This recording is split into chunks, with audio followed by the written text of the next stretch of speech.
মহাসাগর একবার সময়ের সাথে সাথে ক্রমে ক্রমে বদলেছে।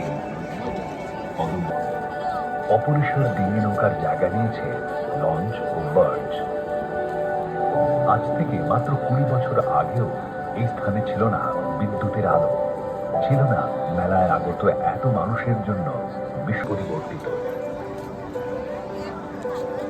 কেবল 24 ঘন্টা বিদ্যুৎ সংযোগ আর পানীয় জলের সুবন্দোবস্তই নয়, মেলায় আগত লক্ষ লক্ষ তীর্থযাত্রীদের কথা মাথায় রেখে প্রশাসন প্রতিটি ক্ষেত্রে প্রয়োজনীয় পদক্ষেপ এক তীর্থ শহরে রূপান্তরিত হয় গঙ্গা সাগর।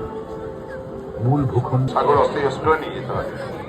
সেখানে কর্মরত একজন পুলিশ কর্মী আছেন, যিনি অসুস্থ রোগীটাকে রয়েছেন।